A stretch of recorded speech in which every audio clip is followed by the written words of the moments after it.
मेरे प्रिय आत्मन, एक छोटा सा गांव था। उस गांव के स्कूल में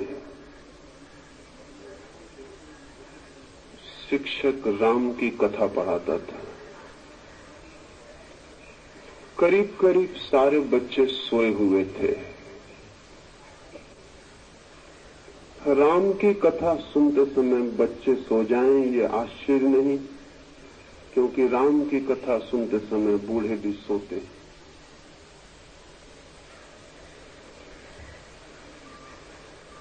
इतनी बार सुनी जा चुकी है जो बात, उसे जागकर सुनने का कोई अर्थ भी नहीं रह जाता। बच्चे सोए थे और शिक्षक भी पढ़ा रहा था, लेकिन कोई भी उसे देखता तो कह सकता था वो भी सोया हुआ पढ़ाता है। उसे राम की कथा कंठस्थ थी। किताब सामने खुली थी, लेकिन किताब पढ़ने की उसे जरूरत न थी। उसे सब याद था, वो यंत्र की भांति कहे जाता था। शायद ही उसे पता हो कि वो क्या कह रहा है। तोतों को पता नहीं होता कि वो क्या कह रहे हैं। जिन्होंने शब्दों को कंठस्थ कर लिया है उन्हें भी पता नहीं होता कि वे क्या कह रहे हैं। और तभी अचानक एक सनसनी दौड़ गई कक्षा में। अचानक ही स्कूल का निरीक्षक आ गया था। वो कमरे के भीतर गया, बच्चे सजग होकर बैठ गए, शिक्षक भी सजग होकर पढ़ाने लगा। उस निरीक्षक ने कहा कि मैं कुछ प्रश्न पूछना चाहूंगा, और चूंकि राम की कथा पढ़ाई जाती है इसलिए राम से संबंधित ही कोई प्रश्न पूछूं। उसने बच्चों से एक सीधी सी बात पूछी। उसने पूछा कि शिव का धनुष किसने तोड़ा था। उसने सोचा कि बच्चों को तोड़फोड़ की बात बहुत याद रह जाती है, उन्हें जरूर याद होगा कि किसने शिव का धनुष तोड़ा था। लेकिन इसके पहले कि कोई बोले, एक बच्चे ने हाथ हिलाया और खड़े होकर कहा कि क्षमा करिए, मुझे पता नहीं कि किसने तोड़ा था। एक बात निश्चित है कि मैं 15 दिन से छुट्टी पर था, मैंने नहीं तोड़ा है। और इसके पहले कि मेरा कोई इल्जाम लग जाए, मैं पहले ही साफ कर देना चाहता हूं कि धनुष का मुझे कोई पता ही नहीं। चूंकि जब भी इस स्कूल में कोई चीज टूटती है तो सबसे पहले मेरे ऊपर दोषारोपण आता है, इसलिए मैं निवेदन किए देता हूं। निरीक्षक तो हैरान रह गया। उसने सोचा भी ना था कि कोई ये उत्तर देगा। उसने शिक्षक की तरफ देखा। शिक्षक अपना बैत निकाल रहा था और उसने कहा कि जरूर इसी बदमाश ने तोड़ा होगा, इसकी हमेशा की आदत है। और अगर तूने नहीं तोड़ा था तो तूने खड़े होकर क्यों कहा कि मैंने नहीं तोड़ा है। और उसने इंस्पेक्टर से कहा, आप इसकी बातों में मत आए, ये लड़का शरारती, और स्कूल में 100 चीजें टूटे तो 99 यही तोड़ता है। तब तो वो निरीक्षक और हैरान हो गए। फिर उसने कुछ भी वहां कहना उचित न समझा। वो सीधा प्रधान अध्यापक के पास जाकर उसने कहा कि ये घटना घटी। राम की कथा पढ़ाई जाती थी जिस कक्षा में, उसमें मैंने पूछा कि शिव का धनुष किसने तोड़ा था। तो एक बच्चे ने कहा कि मैंने नहीं तोड़ा, मैं 15 दिन से छुट्टी पर था। यहां तक भी गनीमत थी। लेकिन शिक्षक ने यह कहा कि जरूर इसने तोड़ा होगा। जब भी कोई चीज टूटती तो यही जिम्मेवार होता है। इसके संबंध में क्या किया जाए। उस प्रधान अध्यापक ने कहा, इस संबंध में एक ही बात की जा सकती है कि अब बात को आगे न बढ़ाया जाए, क्योंकि लड़कों से कुछ भी कहना खतरा मोल लेना है। किसी भी क्षण हड़ताल हो सकती है, अनशन हो सकता है। जिसने भी तोड़ा हो तोड़ा होगा। आप कृपा करें और बात बंद करें।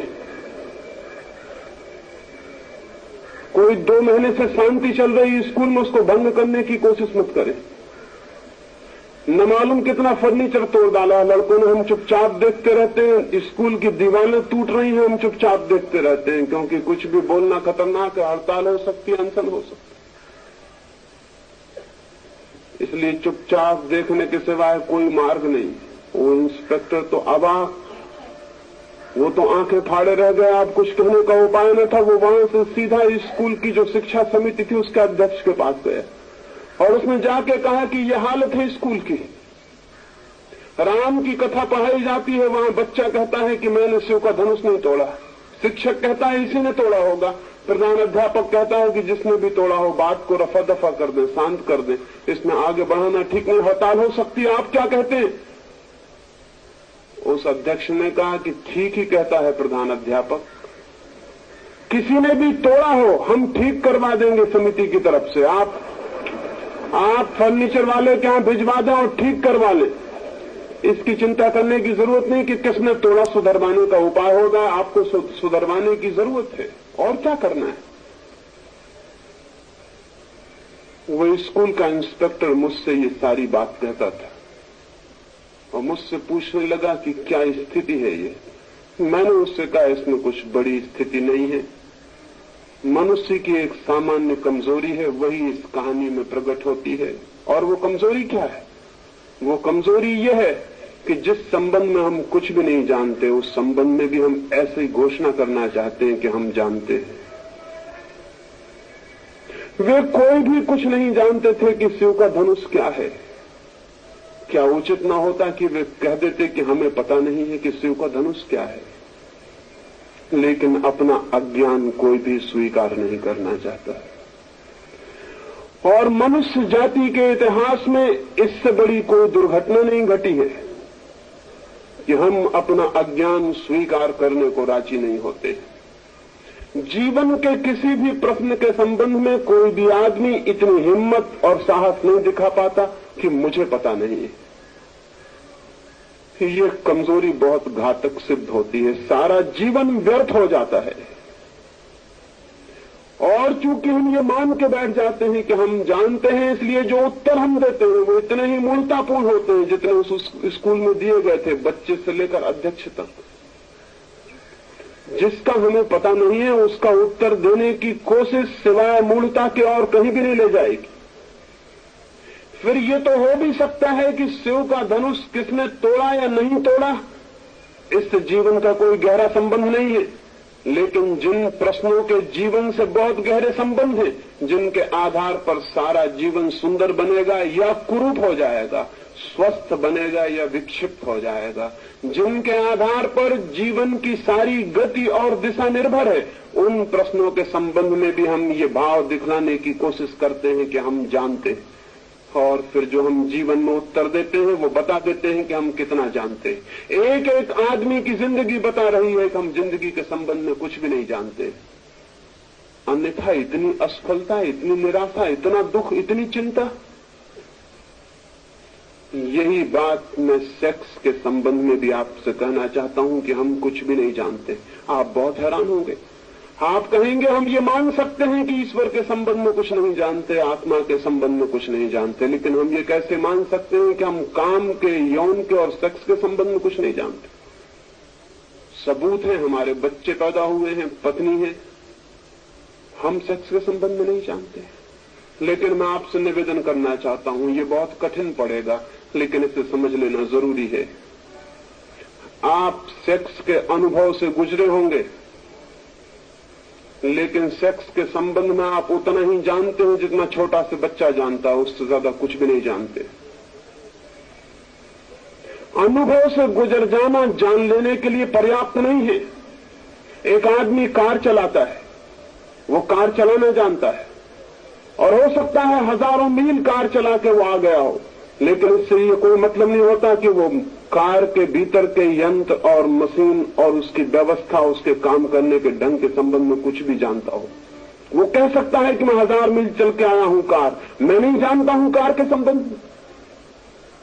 लेकिन कार चलाना एक ऊपरी बात है और कार की पूरी आंतरिक व्यवस्था को जानना बिल्कुल दूसरी बात है। एक आदमी बटन दबाता है और बिजली जल जाती है, वो आदमी ये कह सकता है कि मैं बिजली के संबंध में सब जानता हूं, क्योंकि मैं बटन दबाता हूं और बिजली जल जाती, बटन दबाता हूं बिजली बुझ जाती, मैंने 1000 दफे बिजली जलाई और बुझाई, इसलिए मैं बिजली के संबंध में सब जानता हूं। हम कहेंगे वो पागल। बटन दबाना और बिजली जला लेना और बुझा लेना बच्चे भी कर सकते हैं, इसके लिए बिजली के ज्ञान की कोई भी जरूरत नहीं। बच्चे कोई भी पैदा कर सकता है, सेक्स को जानने से इसका कोई संबंध नहीं। शादी कोई भी कर सकता है, पशु भी बच्चे पैदा कर रहे हैं, लेकिन वे सेक्स के संबंध में कुछ जानते हैं, इस भ्रम में पड़ने का कोई कारण नहीं। सच तो यह है कि सेक्स का कोई विज्ञान ही विकसित नहीं हो सका, सेक्स का कोई शास्त्र ठीक से विकसित नहीं हो सका, क्योंकि हर आदमी ये मानता है कि हम जानते हैं शास्त्र की जरूरत क्या है, विज्ञान की जरूरत क्या है। और मैं आपसे कहता हूं कि इससे बड़ी दुर्भाग्य की और कोई बात नहीं है, क्योंकि जिस दिन सेक्स का पूरा शास्त्र और पूरा विचार और पूरा विज्ञान विकसित होगा, उस दिन हम बिल्कुल नए तरह के आदमी को पैदा करने में समर्थ हो सकते हैं। फिर ये कुरूप और ये अपंग मनुष्यता पैदा करने की जरूरत नहीं, ये रुग्ण और रोते हुए और उदास आदमी पैदा करने की जरूरत नहीं, ये पाप और अपराध से भरे हुए संतति को जन्म देने की जरूरत नहीं। लेकिन हमें कुछ भी पता नहीं, हम सिर्फ बटन दबाना और बुझाना जानते हैं, और उसी से हमने समझ लिया है कि हम बिजली के जानकार हो गए। सेक्स के संबंध में पूरी जिंदगी बीत जाने के बाद भी आदमी इतना ही जानता है, बटन दबाना और बुझाना, इससे ज्यादा कुछ भी नहीं। लेकिन चूंकि ये भ्रम है कि हम सब जानते हैं, इसलिए इस संबंध में कोई शोध, कोई खोज, कोई विचार, कोई चिंतन का कोई उपाय नहीं। और इसी भ्रम के कारण कि हम सब जानते हैं, हम किसी से न कभी कोई बात करते हैं, न विचार करते हैं, न सोचते हैं, क्योंकि जब सभी को सब पता है तो जरूरत क्या है। और मैं आपसे कहना चाहता हूं कि जीवन में और जगत में सेक्स से बड़ा न कोई रहस्य और न कोई गुप्त और गहरी बात है। अभी हमने अणु को खोज निकाला है। जिस दिन हम सेक्स के अणु को भी पूरी तरह जान सकेंगे, उस दिन मनुष्य जाति ज्ञान के बिल्कुल नए जगत में प्रविष्ट हो जाएगी। अभी हमने पदार्थ की थोड़ी बहुत खोजबीन की है और दुनिया कहां से कहां पहुंच गई। जिस दिन हम चेतना के जन्म की प्रक्रिया और कीमिया को समझ लेंगे, उस दिन हम मनुष्य को कहां से कहां पहुंचा देंगे, इसको आज कहना कठिन। लेकिन एक बात निश्चित कही जा सकती है कि काम की शक्ति और काम की प्रक्रिया जीवन और जगत में सर्वाधिक रहस्यपूर्ण, सर्वाधिक गहरी, सबसे ज्यादा मूल्यवान बात है, और उसके संबंध में हम बिल्कुल चुप हैं। जो सर्वाधिक मूल्यवान है उसके संबंध में कोई बात भी नहीं की जाती है। आदमी जीवन भर संभोग से गुजरता है और अंत तक भी नहीं जान पाता कि क्या था संभोग। तो जब मैंने पहले दिन आपसे कहा कि शून्य का, अहंकार शून्यता का, विचार शून्यता का अनुभव होगा, तो अनेक मित्रों को ये बात अनहोनी आश्चर्यजनक लगी। एक मित्र ने लौटते हुए मुझे कहा, ये तो हमें ख्याल में भी ना था, लेकिन ऐसा हुआ है। एक बहन ने आज मुझे आकर कहा, लेकिन मुझे तो इसका कोई अनुभव नहीं, आप कहते हो तो इतना मुझे ख्याल आता है कि मन थोड़ा शांत और मौन होता है, लेकिन मुझे अहंकार शून्यता का या किसी और गहरे अनुभव का कोई भी पता नहीं। हो सकता है अनेकों को इस संबंध में विचार मन में उठा हो। उस संबंध में थोड़ी सी बातें और गहराई में स्पष्ट कर लेनी जरूरी है। पहली बात, मनुष्य जन्म के साथ ही संभोग के पूरे विज्ञान को जानता हुआ पैदा नहीं होता है। शायद पृथ्वी पर बहुत थोड़े से लोग अनेक जीवन के अनुभव के बाद संभोग की पूरी कला और पूरा का पूरी विधि और पूरा शास्त्र जानने में समर्थ हो पाते, और यही वे लोग हैं जो ब्रह्मचर्य को उपलब्ध हो जाते हैं। क्योंकि जो व्यक्ति संभोग की पूरी बात को जानने में समर्थ हो जाता है, उसके लिए संभोग व्यर्थ हो जाता है, वो उसके पार निकल जाता, अतिक्रमण कर जाता। लेकिन इस संबंध में कुछ बहुत स्पष्ट बातें नहीं कही गई हैं।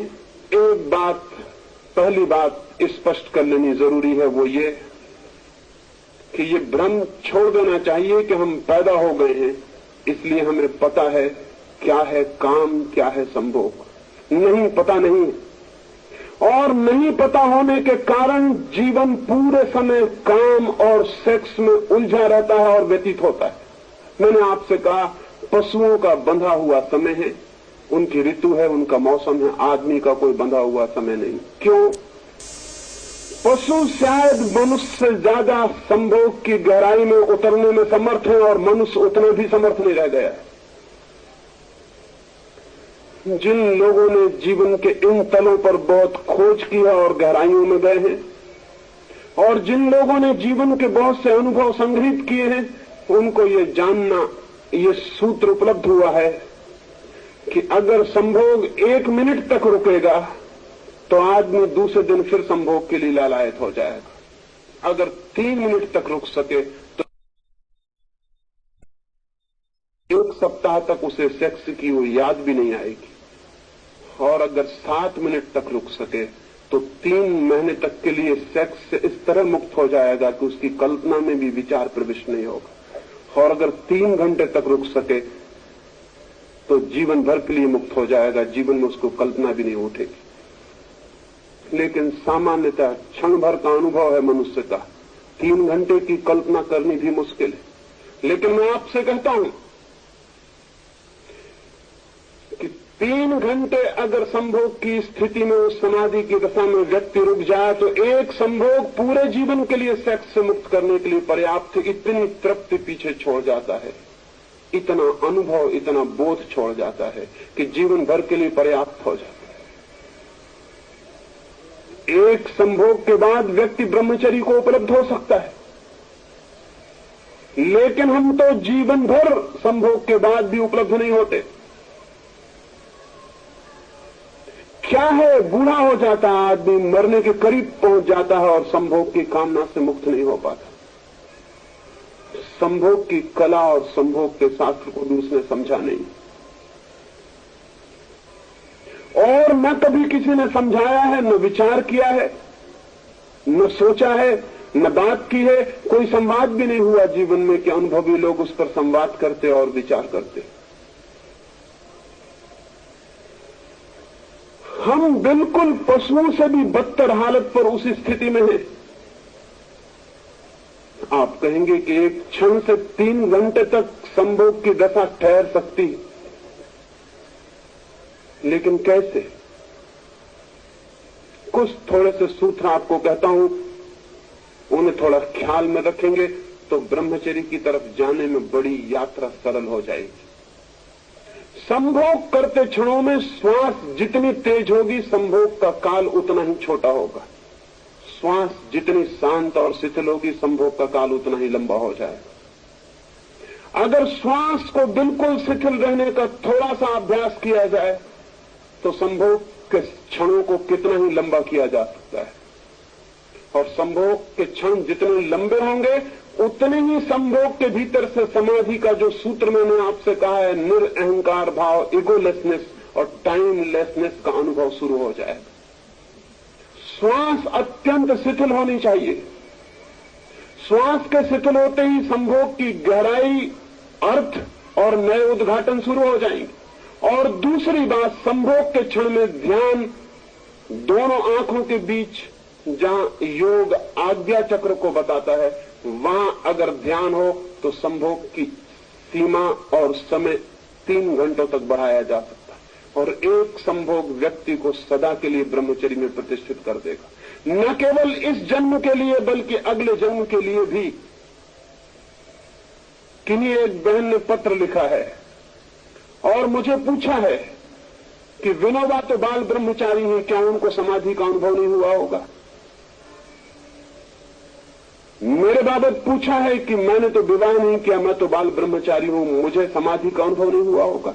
उन बहन को, अगर वो यहां मौजूद हो, तो मैं कहना चाहता हूं, विनोबा को या मुझे या किसी को भी बिना अनुभव के ब्रह्मचर्य उपलब्ध नहीं होता। वो अनुभव चाहे इस जन्म का हो, चाहे पिछले जन्म का हो। जो इस जन्म में ब्रह्मचर्य को उपलब्ध होता है, वो पिछले जन्मों के गहरे संभोग के अनुभव के आधार पर और किसी आधार पर नहीं। कोई और रास्ता नहीं है। लेकिन अगर पिछले जन्म में किसी को गहरे संभोग की अनुभूति हुई हो तो इस जन्म के साथ ही वो सेक्स से मुक्त पैदा होगा। उसकी कल्पना के मार्ग पर सेक्स कभी भी खड़ा नहीं होगा और उसे हैरानी होगी दूसरे लोगों को देखकर कि ये क्या बात है, लोग क्यों पागल हैं, क्यों दीवाने हैं। उसे कठिनाई होगी ये जांच करने में भी कि कौन स्त्री है कौन पुरुष है, इसका भी हिसाब रखने में और फैसला करने में कठिनाई होगी। लेकिन कोई अगर सोचता हो कि बिना गहरे अनुभव के कोई बाल ब्रह्मचारी हो सकता है तो बाल ब्रह्मचारी नहीं होगा, सिर्फ पागल हो जाएगा। जो लोग जबरदस्ती ब्रह्मचर्य थोपने की कोशिश करते हैं वो सिर्फ विक्षिप्त होते हैं और कहीं भी नहीं पहुंचते। ब्रह्मचर्य थोपा नहीं जाता, वो अनुभव की निष्पत्ति है, वो किसी गहरे अनुभव का फल है और वो अनुभव संभोग का ही अनुभव है। अगर वो अनुभव एक बार भी हो जाए तो अनंत जीवन की यात्रा के लिए सेक्स से मुक्ति हो जाती है। तो दो बातें मैंने कही उस गहराई के लिए। श्वास शिथिल हो, इतनी शिथिल हो कि जैसे चलते ही नहीं,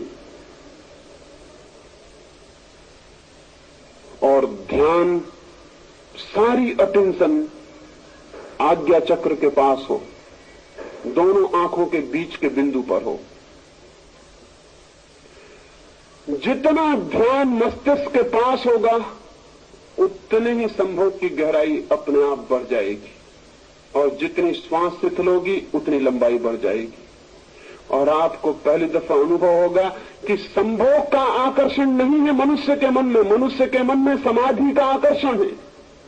और एक बार उसकी झलक मिल जाए, एक बार बिजली चमक जाए और हमें दिखाई पड़ जाए अंधेरे में कि रास्ता क्या है, फिर हम रास्ते पर आगे निकल सकते हैं। एक आदमी एक गंदे घर में बैठा है, दीवारें अंधेरी हैं और धुएं से पुती हुई हैं, घर बदबू से भरा हुआ है, लेकिन खिड़की खोल सकता है।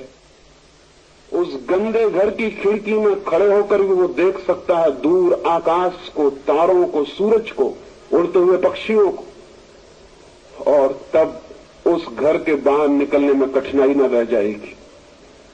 जिसे एक बार दिखाई पड़ गया कि बाहर निर्मल आकाश, सूरज, चांद है, तारे हैं, उड़ते हुए पक्षी हैं, हवाओं में झूमते हुए वृक्ष और फूलों की सुगंध है, मुक्ति है बाहर, वो फिर अंधेरी और धुएं से भरी हुई और सीलन और बदबू से भरी हुई कोठरियों में बैठने को राजी नहीं होगा, वो बाहर निकल जाएगा। जिस दिन आदमी को संभोग के भीतर समाधि का पहली थोड़ी सी भी अनुभूति होती है, उसी दिन सेक्स का गंदा मकान, सेक्स की दीवारें अंधेरे से भरी हुई व्यर्थ हो जाती हैं और आदमी बाहर निकल आता है। लेकिन ये जानना जरूरी है कि साधारणता हम उस मकान के भीतर पैदा होते हैं जिसकी दीवारें बंद हैं, जो अंधेरे से पुती हैं, जहां बदबू है, जहां दुर्गंध है। और इस मकान के भीतर ही पहली दफा मकान के बाहर का अनुभव करना जरूरी है, तभी हम बाहर जा सकते हैं और इस मकान को छोड़ सकते हैं। जिस आदमी ने खिड़की नहीं खोली उस मकान की और उसी मकान के कोने में आंख बंद करके बैठ गया है कि मैं इस गंदे मकान को नहीं देखूंगा, वो चाहे देखे और चाहे न देखे, वो गंदे मकान के भीतर ही है और भीतर ही रहेगा। जिनको आप ब्रह्मचारी कहते हैं, तथाकथित जबरदस्ती थोपे हुए ब्रह्मचारी, वो सेक्स के मकान के भीतर उतने ही है जितना कि कोई भी साधारण आदमी है। आंख बंद किए बैठे, आप आंख खोले बैठे, इतना ही फर्क है। जो आप आंख खोल के कर रहे हैं वो आंख बंद करके भीतर कर रहे हैं, जो आप शरीर से कर रहे हैं वो मन से कर रहे हैं, और कोई भी फर्क नहीं। इसलिए मैं कहता हूं कि संभोग के प्रति दुर्भाव छोड़ दें, समझने की चेष्टा, प्रयोग करने की चेष्टा और संभोग को एक पवित्रता की स्थिति दें। मैंने 2 सूत्र कहे, तीसरी एक भाव दशा चाहिए। संभोग के पास जाते समय वैसी भाव दशा जैसे कोई मंदिर के पास जाता है, क्योंकि संभोग के क्षण में हम परमात्मा के निकटतम होते हैं। इसीलिए तो संभोग में परमात्मा सृजन का काम करता है और नए जीवन को जन्म देता है। हम क्रिएटर के निकटतम होते हैं। संभोग की अनुभूति में हम सृष्टा के निकटतम होते हैं। इसलिए तो हम मार्ग बन जाते हैं और एक नया जीवन हमसे उतरता है और गतिमान हो जाता है। हम जन्मदाता बन जाते हैं। क्यों? सृष्टा के निकटतम है वो स्थिति। अगर हम पवित्रता से, प्रार्थना से सेक्स के पास जाएं तो हम परमात्मा की झलक को अनुभव कर सकते हैं। लेकिन हम तो सेक्स के पास एक घृणा, एक दुर्भाव, एक कंडेमनेशन के साथ जाते हैं। इसलिए एक दीवार खड़ी हो जाती है और परमात्मा का वहां कोई अनुभव नहीं हो पाता। सेक्स के पास ऐसे जाएं जैसे मंदिर के पास। पत्नी को ऐसा समझें जैसे कि वो प्रभु है, पति को ऐसे समझें जैसे कि वो परमात्मा है। और गंदगी में, क्रोध में, कठोरता में, द्वेष में, ईर्ष्या में, जलन में, चिंता के क्षणों में कभी भी सेक्स के पास न जाएं। होता उल्टा है। जितना आदमी चिंतित होता है, जितना परेशान होता है, जितना क्रोध से भरा होता है, जितना घबराया होता है, जितना एंग्विश में होता है, उतना ही ज्यादा वो सेक्स के पास जाता है। आनंदित आदमी सेक्स के पास नहीं जाता, दुखी आदमी सेक्स की तरफ जाता है, क्योंकि दुख को भुलाने के लिए उसको एक मौका दिखाई पड़ता है। लेकिन स्मरण रखें कि जब आप दुख में जाएंगे, चिंता में जाएंगे, उदास, हारे हुए, क्रोध में लड़े हुए जाएंगे, तब आप कभी भी सेक्स की उस गहरी अनुभूति को उपलब्ध नहीं कर पाएंगे जिसकी कि प्राणों में प्यास है। वो समाधि की झलक वहां नहीं मिलेगी। लेकिन यही उल्टा होता है। मेरी प्रार्थना है जब आनंद में हो, जब प्रेम में हो, जब प्रफुल्लित हो और जब प्राण प्रेयरफुल हो, जब ऐसा मालूम पड़े कि आज हृदय शांति से और आनंद से, कृतज्ञता से भरा हुआ है, तभी क्षण है संभोग के निकट जाने का। और वैसा व्यक्ति संभोग में समाधि को उपलब्ध होता है। और एक बार भी समाधि की एक किरण मिल जाए तो संभोग से सदा के लिए मुक्त हो जाता है और समाधि में गतिमान हो जाता है। स्त्री और पुरुष का मिलन एक बहुत गहरा अर्थ रखता है। स्त्री और पुरुष के मिलन में पहली बार अहंकार टूटता है और हम किसी से मिलते हैं। मां के पेट से बच्चा निकलता है और दिन रात उसके प्राणों में एक ही बात लगी रहती है, जैसे कि हमने किसी वृक्ष को उखाड़ लिया जमीन से, तो उस पूरे वृक्ष के प्राण तड़पते हैं कि जमीन से कैसे वापस जुड़ जाए, क्योंकि जमीन से जुड़ा हुआ होकर ही उसे प्राण मिलता था, रस मिलता था, जीवन मिलता था, वाइटलिटी मिलती थी। जमीन से उखड़ गया तो उसकी सारी जड़ें चिल्लाएंगी कि मुझे जमीन में वापस भेज दो। उसका सारा प्राण चिल्लाएगा कि मुझे जमीन में वापस भेज दो। वो उखड़ गया, टूट गया, अपरूटेड हो गया। आदमी जैसे ही मां के पेट से बाहर निकलता अपरूटेड हो जाता है। वो सारे जीवन और जगत से एक अर्थ में टूट गया, अलग हो गया। अब उसकी सारी पुकार और सारे प्राणों की आकांक्षा जगत और जीवन और अस्तित्व से, एग्जिस्टेंस से वापस जुड़ जाने की है। उसी पुकार का नाम प्रेम की प्यास है। प्रेम का और अर्थ क्या है? हर आदमी चाह रहा है कि मैं प्रेम पाऊं और प्रेम करूं। प्रेम का मतलब क्या है? प्रेम का मतलब है कि मैं टूट गया हूं, आइसोलेट हो गया हूं, अलग हो गया हूं, मैं वापस जुड़ जाऊं जीवन से। लेकिन इस जुड़ने का गहरे से गहरा अनुभव मनुष्य को सेक्स के अनुभव में होता है, स्त्री और पुरुष को होता है। वो पहला अनुभव है जुड़ जाने का। और जो व्यक्ति इस जुड़ जाने के अनुभव को प्रेम की प्यास, जुड़ने की आकांक्षा के अर्थ में समझेगा, वो आदमी एक दूसरे अनुभव को भी शीघ्र उपलब्ध हो सकता है। योगी भी जुड़ता है, साधु भी जुड़ता है, संत भी जुड़ता है, समाधिस्थ व्यक्ति भी जुड़ता है, संभोगी व्यक्ति भी जुड़ता है। संभोग करने में दो व्यक्ति जुड़ते हैं। एक व्यक्ति दूसरे व्यक्ति से जुड़ता है और एक हो जाता है। समाधि में एक व्यक्ति समष्टि से जुड़ता है और एक हो जाता है। संभोग दो व्यक्तियों के बीच मिलन है, समाधि एक व्यक्ति और अनंत के बीच मिलन है। स्वभावतः दो व्यक्तियों का मिलन क्षण भर को हो सकता है। एक व्यक्ति और अनंत का मिलन अनंत के लिए हो सकता है। दोनों व्यक्ति सीमित हैं, उनका मिलन असीम नहीं हो सकता। यही पीड़ा है, यही कष्ट है सारे दाम्पत्य का, सारे प्रेम का, कि जिससे हम जुड़ना चाहते हैं उससे भी सदा के लिए नहीं जुड़ पाते। क्षण भर को जुड़ते हैं और फिर फासले हो जाते हैं। फासले पीड़ा देते हैं, फासले कष्ट देते हैं, और निरंतर दो प्रेमी इसी पीड़ा में परेशान रहते हैं कि फासला क्यों है। और हर चीज फिर धीरे धीरे ऐसी मालूम पड़ने लगती है कि दूसरा फासला बना रहा है, इसलिए दूसरे पर क्रोध पैदा होना शुरू हो जाता है। लेकिन जो जानते हैं वो ये कहेंगे, दो व्यक्ति अनिवार्यता दो अलग अलग व्यक्ति हैं, वो जबरदस्ती क्षण भर को मिल सकते हैं लेकिन सदा के लिए नहीं मिल सकते। यही प्रेमियों की पीड़ा और कष्ट है कि निरंतर एक संघर्ष खड़ा हो जाता है। जिसे प्रेम करते हैं उसी से संघर्ष खड़ा हो जाता है, उसी से तनाव, अशांति और द्वेष खड़ा हो जाता है, क्योंकि ऐसा प्रतीत होने लगता है जिससे मैं मिलना चाहता हूं शायद वो मिलने को तैयार नहीं, इसलिए मिलना पूरा नहीं हो पाता। लेकिन इसमें व्यक्तियों का कसूर नहीं है। दो व्यक्ति अनंतकालीन तल पर नहीं मिल सकते, एक क्षण के लिए मिल सकते हैं, क्योंकि व्यक्ति सीमित है, उनके मिलने का क्षण भी सीमित होगा।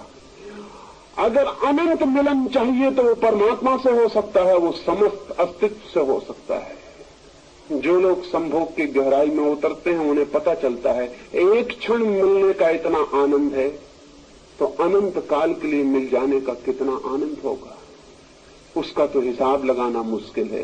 एक क्षण के मिलन की इतनी अद्भुत प्रतीति है तो अनंत से मिल जाने की कितनी प्रतीति होगी, कैसी प्रतीति होगी।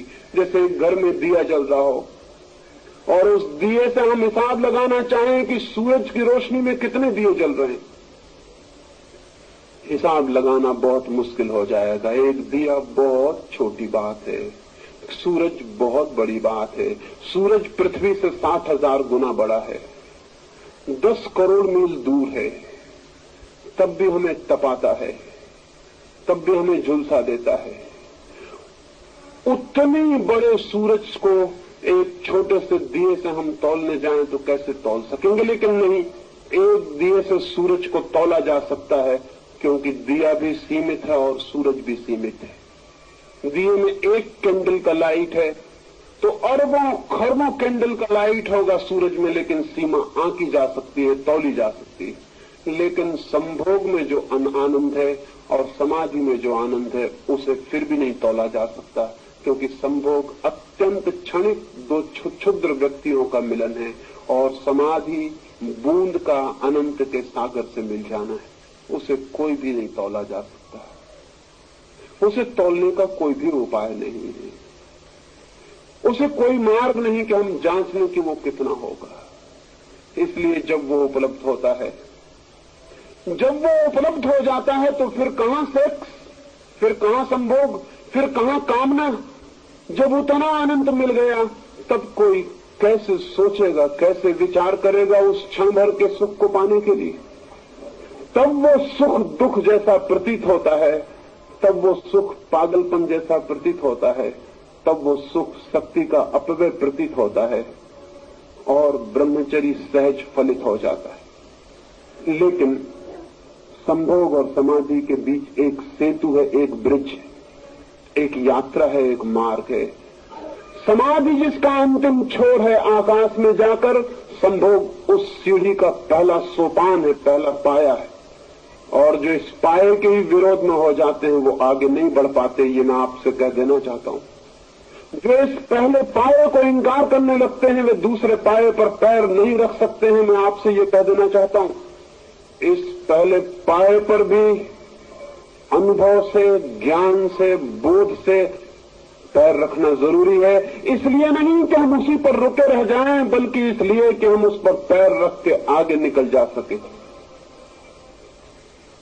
लेकिन मनुष्य जाति के साथ एक अद्भुत दुर्घटना हो गई। जैसा मैंने कहा, वो पहले पाए के विरोध में हो गया है और अंतिम पाए पर पहुंचना चाहता है। उसे पहले पाए का ही अनुभव नहीं, उसे दिए का भी अनुभव नहीं, और वो सूरज के अनुभव की आकांक्षा करता है। ये कभी भी नहीं हो सकेगा। जो दिया मिला है प्रकृति की तरफ से, पहले उस दिए की रोशनी को समझ लेना जरूरी है।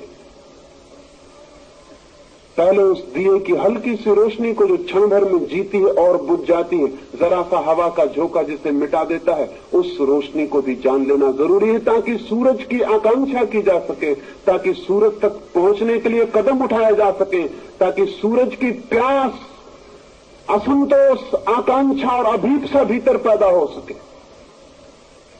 संगीत के छोटे से अनुभव से उस परम संगीत की तरफ जाया जा सकता है। प्रकाश के छोटे से अनुभव से अनंत प्रकाश की तरफ जाया जा सकता है। एक बूंद को जान लेना पूरे सागर को जान लेने के लिए पहला कदम है। एक छोटे से अणु को जानकर हम पदार्थ की सारी शक्ति को जान लेते हैं। संभोग का एक छोटा सा अणु है जो प्रकृति की तरफ से मनुष्य को मुफ्त में मिला हुआ है, लेकिन हम उसे जान नहीं पाते। आंख बंद करके जी लेते हैं किसी तरह, पीठ फेर के जी लेते हैं किसी तरह। उसकी स्वीकृति नहीं हमारे मन में, स्वीकार नहीं हमारे मन में। आनंद और अहोभाव से उसे जानने और जीने और उसमें प्रवेश करने की कोई विधि नहीं हमारे हाथ में। मैंने जैसा आपसे कहा, जिस दिन आदमी इस विधि को जान पाएगा, उस दिन हम दूसरे तरह के मनुष्य को पैदा करने में समर्थ हो जाएंगे। मैं संदर्भ में आपसे ये कहना चाहता हूं कि स्त्री और पुरुष दो निगेटिव पोल्स हैं विद्युत के, पॉजिटिव और निगेटिव, विधायक और नकारात्मक दो छोर हैं। उन दोनों के मिलन से एक संगीत पैदा होता है, विद्युत का पूरा चक्र पैदा होता है। मैं आपसे ये भी कहना चाहता हूं कि जैसा मैंने कहा कि अगर गहराई और देर तक संभोग फिर रह जाए तो दो जोड़ा, स्त्री और पुरुष का एक जोड़ा, अगर आधा घंटे के पार तक संभोग में रह जाए तो दोनों के पास प्रकाश का एक वलय, दोनों के पास प्रकाश का एक घेरा निर्मित हो जाता है। दोनों की विद्युत जब पूरी तरह मिलती है तो आसपास अंधेरे में भी एक रोशनी दिखाई पड़ने लगती है। कुछ अद्भुत खोजियों ने उस दिशा में काम किया है और फोटोग्राफ भी लिए हैं। जिस जोड़े को इस विद्युत का अनुभव उपलब्ध हो जाता है, वो जोड़ा सदा के लिए संभोग के बाहर हो जाता है। लेकिन ये हमारा अनुभव नहीं है, और ये बातें अजीब लगेंगी कि तो हमारे अनुभव में नहीं है ये बात। अगर अनुभव में नहीं है तो उसका मतलब है कि आप फिर से सोचें, फिर से देखें और जिंदगी को, कम से कम सेक्स की जिंदगी को काखा गा से फिर से शुरू करें। समझने के लिए, बोधपूर्वक जीने के लिए। मेरी अपनी अनुभूति यह है, मेरा अपनी धारणा यह है कि महावीर या बुद्ध या क्राइस्ट और कृष्ण आकस्मिक रूप से पैदा नहीं हो जाते हैं। ये उन दो व्यक्तियों के परिपूर्ण मिलन का परिणाम है। मिलन जितना गहरा होगा, जो संतति पैदा होगी वो उतनी ही अद्भुत होगी। मिलन जितना अधूरा होगा, जो संतति पैदा होगी वो उतनी ही कचरा और दलित होगी। आज सारी दुनिया में मनुष्यता का स्तर रोज नीचे चला जा रहा है। लोग कहते हैं कि नीति बिगड़ गई इसलिए स्तर नीचे जा रहा है। लोग कहते हैं कि कलयुग आ गया इसलिए स्तर नीचे जा रहा है। गलत, बेकार की और फिजूल की बातें कहते हैं। सिर्फ एक फर्क पड़ा है, मनुष्य के संभोग का स्तर नीचे उतर गया है।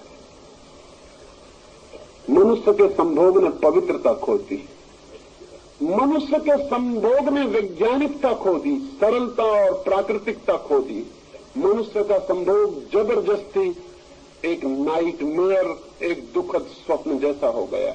मनुष्य के संभोग ने एक हिंसात्मक स्थिति ले ली है। वो एक प्रेमपूर्ण कृत्य नहीं है, वो एक पवित्र और शांत कृत्य नहीं है, वो एक ध्यानपूर्ण कृत्य नहीं है। इसलिए मनुष्य नीचे उतरता चला जाएगा। एक कलाकार कुछ चीज बनाता हो, कोई मूर्ति बनाता हो और कलाकार नशे में हो, तो आप आशा करते हैं कोई सुंदर मूर्ति बन पाएगी। एक नृत्यकार नाच रहा हो, क्रोध से भरा हो, अशांत हो, चिंतित हो, तो आप आशा करते हैं कि नृत्य सुंदर हो सकेगा। हम जो भी करते हैं वो हम किस स्थिति में है इस पर निर्भर होता है। और सबसे ज्यादा उपेक्षित, निग्लेक्टेड सेक्स है, संभोग है, और बड़े आश्चर्य की बात है, उसी संभोग से जीवन की सारी यात्रा चलती है। नए बच्चे, नई आत्माएं जगत में प्रवेश करती। शायद आपको पता ना हो, संभोग एक सिचुएशन है जिसमें एक आकाश में उड़ती हुई आत्मा अपने योग्य स्थिति को समझ के प्रविष्ट होती है। आप सिर्फ एक अवसर पैदा करते हैं। आप बच्चे के जन्मदाता नहीं है, सिर्फ एक अवसर पैदा करते हैं। वो अवसर जिस आत्मा के लिए जरूरी, उपयोगी, सार्थक मालूम होता है, वो आत्मा प्रविष्ट होती है। अगर आपने एक रुग्ण अवसर पैदा किया है, अगर आपने क्रोध में, दुख में, पीड़ा में और चिंता में आप हैं, तो जो आत्मा अवतरित होगी वो आत्मा इसी तल की हो सकती, इससे ऊंचे तल की नहीं हो सकती। श्रेष्ठ आत्माओं के पुकार के लिए श्रेष्ठ संभोग का अवसर और सुविधा चाहिए, तो श्रेष्ठ आत्माएं जन्मती हैं और जीवन ऊपर उठता है। इसलिए मैंने कहा कि जिस दिन आदमी संभोग के पूरे शास्त्र में निष्णात होगा, जिस दिन हम छोटे छोटे बच्चों से लेकर सारे जगत को उस कला और विज्ञान के संबंध में सारी बात कह सकेंगे और समझा सकेंगे, उस दिन हम बिल्कुल नए मनुष्य को, जिसे नीचे सुपरमैन कहता था, जिसे अरविंद अतिमानव कहते थे, जिसको महान आत्मा कहा जा सके, वैसा बच्चा, वैसी संतति, वैसा जगत निर्मित किया जा सकता है। और जब तक हम ऐसा जगत निर्मित नहीं कर लेते हैं, तब तक न शांति हो सकती है विश्व में, न युद्ध रुक सकते हैं, न घृणा रुकेगी, न अनीति रुकेगी, न दुश्चरित्रता रुकेगी, न व्यभिचार रुकेगा, न जीवन का यह अंधकार रुकेगा। लाख राजनीतिज्ञ चिल्लाते रहें, मत फिक्र करें, 5 मिनट के पानी गिरने से कोई फर्क नहीं पड़ेगा। बंद कर ले छाते, क्योंकि दूसरे लोगों के पास छाते नहीं है। ये बहुत अधार्मिक होगा कि कुछ लोग छाता खोल लें, उसे बंद कर लें। सबके पास छाते होते तो ठीक था, और लोगों के पास नहीं, और आप खोल के बैठेंगे तो कैसा बेहुदा होगा, कैसा असंस्कृत होगा। उसको बंद कर ले। मैं जरूर, मेरे ऊपर छप्पर है, तो जितनी देर आप पानी में बैठे रहेंगे, मीटिंग के बाद उतनी देर में पानी में खड़ा हो जाऊंगा।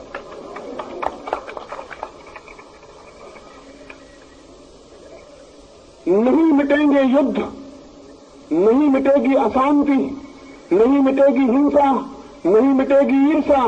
कितने दिन हो गए, 10,000 साल हो गए। मनुष्य जाति के पैगंबर, तीर्थंकर, अवतार समझा रहे हैं कि मत लड़ो, मत करो हिंसा, मत करो क्रोध, लेकिन किसी ने कभी नहीं सुना। जिन्होंने हमें समझाया कि मत करो हिंसा, मत करो क्रोध, उनको हमने सूली पर लटका दिया। ये उनकी शिक्षा का फल हुआ। गांधी हमें समझाते थे कि प्रेम करो, एक हो जाओ, और हमने गोली मार दी। ये कुल उनकी शिक्षा का फल हुआ। दुनिया के सारे मनुष्य, सारे महापुरुष हार गए हैं, ये समझ लेना चाहिए, असफल हो चुके हैं। आज तक की कोई भी मूल्य जीत नहीं सका, सब मूल्य हार गए, सब मूल्य असफल हो गए। बड़े से बड़े पुकारने वाले लोग, भले से भले लोग भी हार गए और समाप्त हो गए, और आदमी रोज अंधेरे और नरक में जब चला जाता रहा है। क्या इससे ये पता नहीं चलता कि हमारी शिक्षाओं में कहीं कोई बुनियादी भूल है? अशांत आदमी इसलिए अशांत है कि वह अशांति में जन्मता है, उसके पास अशांति के कीटाणु हैं, उसके प्राणों की गहराई में अशांति का रोग है। जन्म के पहले दिन वो अशांति को, दुख और पीड़ा को लेकर पैदा हुआ। जन्म के पहले क्षण में ही उसके जीवन का सारा स्वरूप निर्मित हो गया है। इसलिए बुद्ध हार जाएंगे, महावीर हारेंगे, कृष्ण हारेंगे, क्राइस्ट हारेंगे, हार चुके हैं। हम शिष्टता बस ये न कहते हो कि वो नहीं हारे हैं तो दूसरी बात है, लेकिन वे सब हार चुके हैं। और आदमी रोज बिगड़ता चला गया है, रोज बिगड़ता गया। अहिंसा की इतने दिन की शिक्षा, और हम छुरी से एटम और हाइड्रोजन बम पे पहुंच गए हैं। ये अहिंसा की शिक्षा की सफलता होगी? पिछले पहले महायुद्ध में 3 करोड़ लोगों की हमने हत्या की थी, और उसके बाद शांति और प्रेम की बातें करने के बाद दूसरे महायुद्ध में हमने 7.5 करोड़ लोगों की हत्या की। और उसके बाद भी चिल्ला रहे हैं, बर्ट्रैंड रसेल से लेकर विनोबा तक सारे लोग कि शांति चाहिए, शांति चाहिए, और हम तीसरे महायुद्ध की तैयारी कर रहे हैं। और तीसरा महायुद्ध दूसरे महायुद्ध का बच्चों को खेल बना देगा।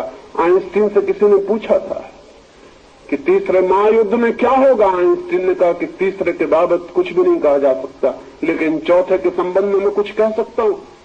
पूछने वालों ने कहा आश्चर्य, आप तीसरे के संबंध में नहीं कह सकते तो चौथे के संबंध में क्या कहेंगे। आइंस्टीन ने कहा चौथे के संबंध में एक बात निश्चित है कि चौथा महायुद्ध कभी नहीं होगा, क्योंकि तीसरे के बाद किसी आदमी के बचने की कोई उम्मीद नहीं। ये मनुष्य की सारी नैतिक और धार्मिक शिक्षा का फल है। मैं आपसे कहना चाहता हूं इसकी बुनियादी वजह दूसरी है। जब तक हम मनुष्य के संभोग को सुव्यवस्थित, मनुष्य के संभोग को आध्यात्मिक, जब तक हम मनुष्य के संभोग को समाधि का द्वार बनाने में सफल नहीं होते, तब तक अच्छी मनुष्यता पैदा नहीं हो सकती है। रोज बदतर से बदतर मनुष्यता पैदा होगी, क्योंकि आज के बदतर बच्चे कल संभोग करेंगे और अपने से बदतर लोगों को जन्म दे जाएंगे। हर पीढ़ी नीचे उतरती चली जाएगी, ये बिल्कुल ही निश्चित है। इसकी प्रोफेसी की जा सकती है, इसकी भविष्यवाणी की जा सकती है। और अब तुम उस जगह पहुंच गए हैं कि शायद और पतन की गुंजाइश नहीं है। करीब करीब सारी दुनिया एक मैड हाउस, एक पागलखाना हो गई। अमेरिका के मनोवैज्ञानिकों ने हिसाब लगाया है कि न्यूयॉर्क जैसे नगर में केवल 18% लोग मानसिक रूप से स्वस्थ कहे जा सकते हैं। 18% लोग मानसिक रूप से स्वस्थ हैं, तो 82% लोगों की क्या हालत है। 82% लोग करीब करीब विक्षिप्त होने की हालत में। आप कभी अपने संबंध में कोने में बैठ के विचार करना, तो आपको पता चलेगा कि पागलपन कितना है भीतर। किसी तरह दबाए हैं पागलपन को, किसी तरह संभल के चले जा रहे हैं, वो बात दूसरी। जरा सा कोई धक्का दे दे और कोई भी आदमी पागल हो सकता है। ये संभावना है कि 100 वर्ष के भीतर सारी मनुष्यता एक पागल घर बन जाए, सारे लोग करीब करीब पागल हो जाएं। फिर हमें एक फायदा होगा कि पागलों के इलाज की कोई जरूरत न रहेगी। एक फायदा होगा कि पागलों के चिकित्सक नहीं होंगे। एक फायदा होगा कि कोई अनुभव नहीं करेगा कि कोई पागल है, क्योंकि पागल का पहला लक्षण यह है कि वो कभी नहीं मानता कि मैं पागल हूं। इतना ही फायदा होगा, लेकिन ये रुग्णता बढ़ती चली जाती है। ये रोग, ये अस्वास्थ्य, ये मानसिक चिंता और मानसिक अंधकार बढ़ता चला जाता है। क्या मैं आपसे कहूं कि सेक्स को स्पिरिचुअलाइज किए बिना, संभोग को आध्यात्मिक बनाए बिना कोई नई मनुष्यता पैदा नहीं हो सकती। इन 3 दिनों में यही थोड़ी सी बातें मैंने आपसे कही। निश्चित ही एक नए मनुष्य को जन्म देना है। मनुष्य के प्राण आतुर हैं ऊंचाइयों को छूने के लिए, आकाश में उड़ जाने के लिए, चांद तारों जैसे रोशन होने के लिए, फूलों जैसे खिल जाने के लिए, नृत्य के लिए, संगीत के लिए। आदमी की आत्मा रोती है और प्यासी है, और आदमी कोल्हू की बैल की तरह एक चक्कर में घूमता है और उसी में समाप्त हो जाता है, चक्कर के बाहर नहीं उठ पाता है। क्या है कारण? कारण एक ही है, मनुष्य की जनन की प्रक्रिया बेहूदी है, एब्सर्ड है। मनुष्य के पैदा होने की विधि पागलपन से भरी हुई है। मनुष्य के संभोग को हम द्वार नहीं बना सके समाधि का, इसलिए मनुष्य का संभोग समाधि का द्वार बन सकता है। इन 3 दिनों में इसी छोटे से मंत्र पर मैंने सारी बातें कही, और अंत में एक बात दोहरा दूं और आज की चर्चा मैं पूरी करूं। मैं ये कह देना चाहता हूं कि जीवन के सत्यों से आंखें चुराने वाले लोग मनुष्य के शत्रु हैं। जो आपसे कहे कि संभोग और सेक्स की बात विचार भी नहीं करनी चाहिए, वह आदमी मनुष्य का दुश्मन है, क्योंकि ऐसे ही दुश्मनों ने हमें सोचने नहीं दिया। अन्यथा ये कैसे संभव था कि हम आज तक वैज्ञानिक दृष्टि न खोज लेते और जीवन को नया करने का प्रयोग न खोज लेते। जो आपसे कहे कि सेक्स का धर्म से कोई संबंध नहीं है, वह आदमी 100% गलत बात कहता है, क्योंकि सेक्स की ऊर्जा ही परिवर्तित और रूपांतरित होकर धर्म के जगत में प्रवेश पाती है।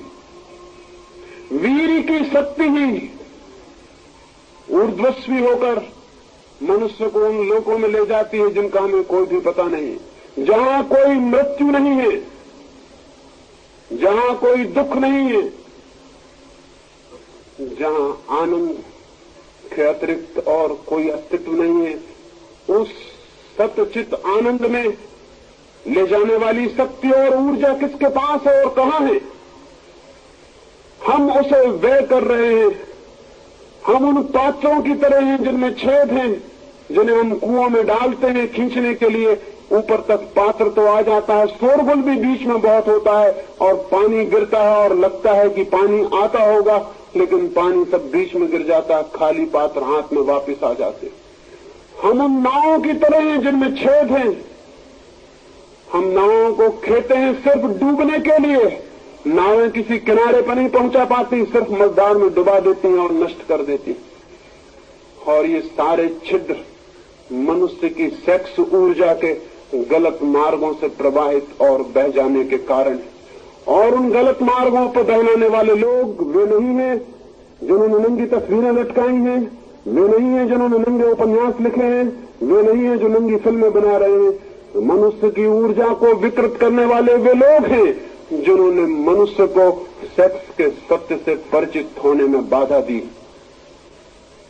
और वही लोगों के कारण ये नंगी तस्वीरें बिक रही हैं, नंगी फिल्में बिक रही हैं।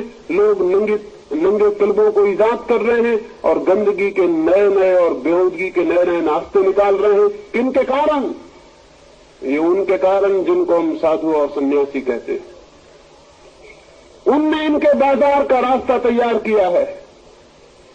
अगर गौर से हम देखें तो वो इनके विज्ञापन दाता हैं, वो इनके एजेंट हैं। एक छोटी सी कहानी में अपनी बात पूरी कर दूंगा। एक पुरोहित जा रहा था अपने चर्च की तरफ। दूर था गांव, भागा हुआ चला जा रहा था। तभी उसे पास की खाई में जंगल में एक आदमी पड़ा हुआ दिखाई पड़ा। घावों से भरा हुआ, खून बह रहा है, छुरी उसकी छाती में छिदी है। पुरोहित को ख्याल आया कि चलूं मैं इसे उठा लूं, लेकिन उसने देखा कि चर्च पहुंचने में देर हो जाएगी और वहां उसे व्याख्यान देना और लोगों को समझाना। आज वो प्रेम के संबंध में ही समझाने जाता था। आज उसने विषय चुना था लव इज गॉड, क्राइस्ट के वचन को चुना था कि ईश्वर परमात्मा प्रेम है। वो यही समझाने जा रहा था। वो उसी का हिसाब लगाता हुआ भागा जा रहा है, लेकिन उस आदमी ने आंखें खोली, उसने चिल्लाया कि पुरोहित, मुझे पता है कि तू प्रेम को बोलने जा रहा है, मैं भी आज सुनने आने वाला था, लेकिन दुष्टों ने मुझे छुरी मार के यहां पटक दिया। लेकिन याद रख, अगर मैं जिंदा रह गया तो गांव भर में खबर कर दूंगा कि आदमी मर रहा था और यह आदमी प्रेम का व्याख्यान देने चला गया। देख, आगे मत बढ़।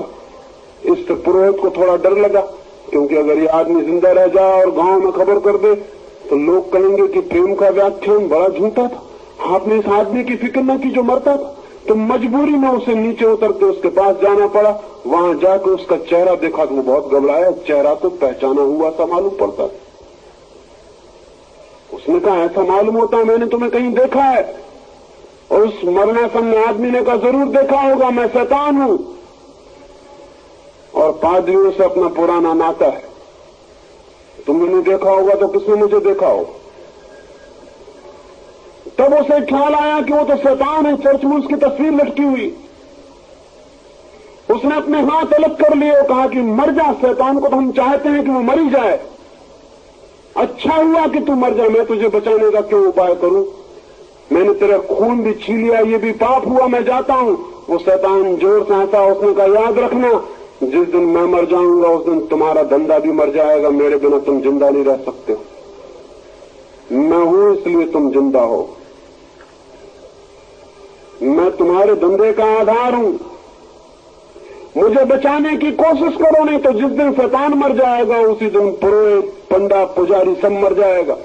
क्योंकि दुनिया अच्छी हो जाएगी, पंडे, पुजारी, पुरोहित की कोई जरूरत नहीं रह जाएगी। पुरोहित ने सोचा और घबराया कि तो बहुत बेसिक, बहुत बुनियादी बात कह रहा है वो आज। उसने उसे तत्काल कंधे पर उठा लिया और कहा, प्यारे शैतान, घबराओ मत, मैं ले चलता हूं अस्पताल, तुम्हारा इलाज करवाऊंगा, तुम जल्दी ही ठीक हो जाओगे। लेकिन देखो, मर मत जाना। तुम ठीक कहते हो, तुम मर गए तो हम बिल्कुल बेकार हो जाने वाले। हमें ख्याल भी नहीं आ सकता कि पुरोहित के धंधे के पीछे शैतान है। हमें यह भी ख्याल नहीं आ सकता कि शैतान के धंधे के पीछे पुरोहित है।